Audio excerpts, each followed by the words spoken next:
Hello everyone, thanks to everyone for watching this video. My name is Qida. I am an architect and engineer. Today's video is titled Upper Bound Method, and it is going to introduce how to use the upper bound method to estimate the bearing capacity of strip foundations.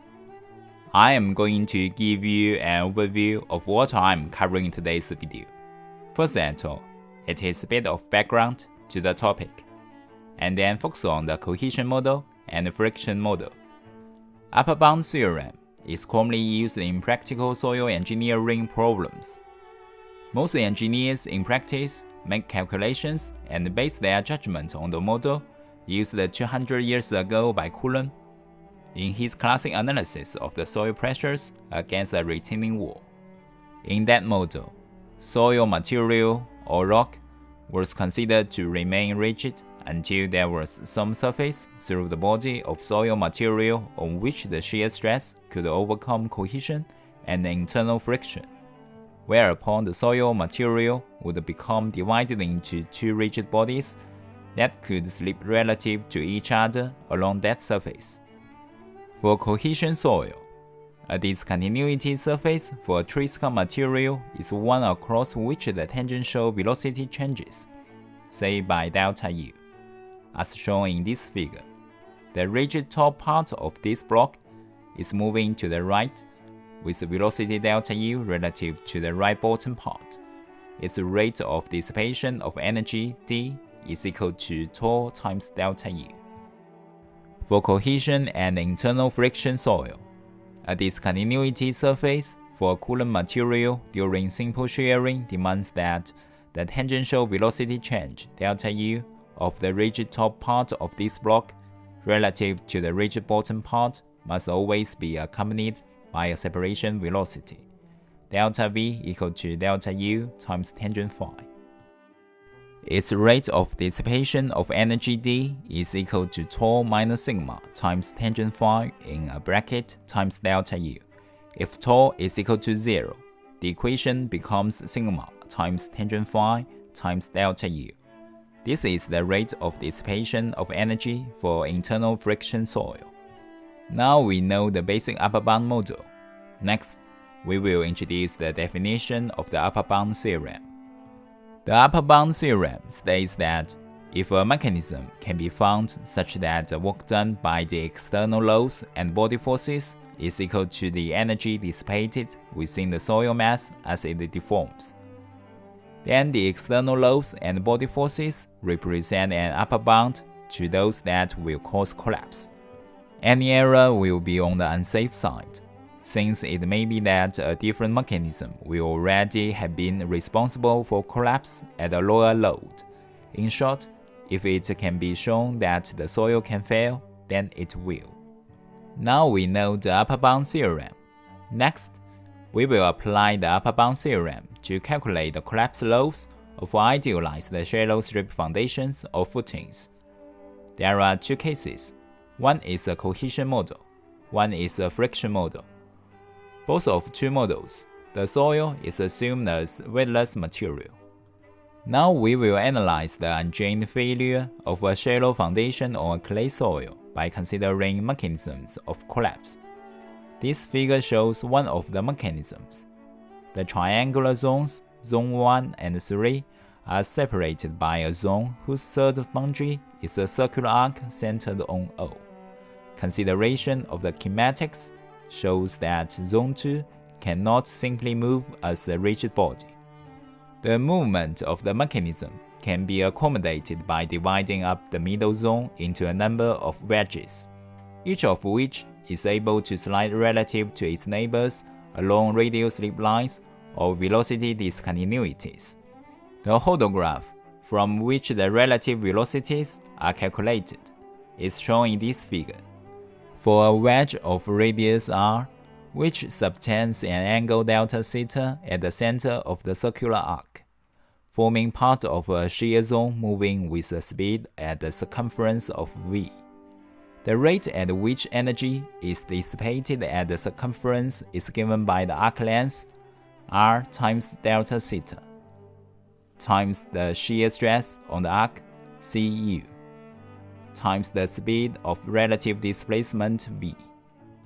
The rate at which energy is dissipated along the radial slip line is radius r times shear stress on radius Cu times relative velocity of slip V times delta theta. Therefore, for a shear zone made up of a number of wedges, the overall rate at which energy is dissipated is given by the sum of each wedge. In the limit as the thickness of each wedge decreases towards zero, delta theta becomes infinitesimally small, and the number of wedges tends towards infinity. The rate of energy dissipation in a shear zone subtending an angle of theta at the center of the circular arc is then given by integration. This figure shows the hodograph for the mechanism of unchained failure of the shallow foundation, with the fan shear zone divided into an infinite number of infinitesimally thin wedges.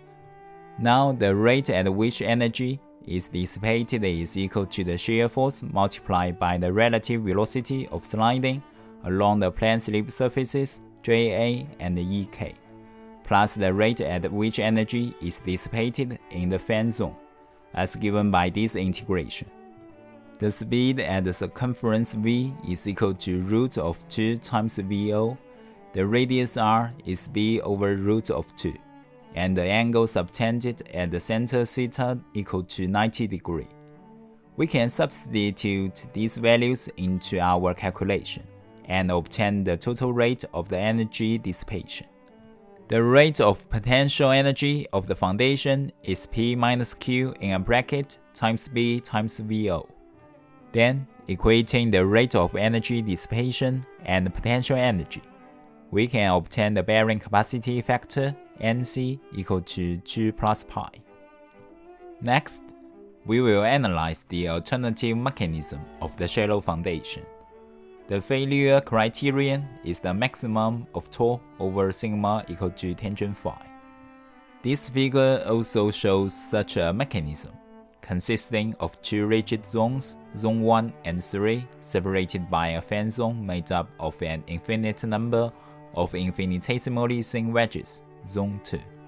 In this case, as the relative movement on the shear planes within and at the edges of the fan zone is always at 90 degrees at the resultant stress, there is no energy dissipation associated with it. To accommodate this movement, a slip surface which is curved must always be at an angle of phi to the direction of motion, and hence at an angle of 90 degrees plus phi to the radius of rotation. As we move through an angle d theta at the center of rotation, the radius increases by an amount dr.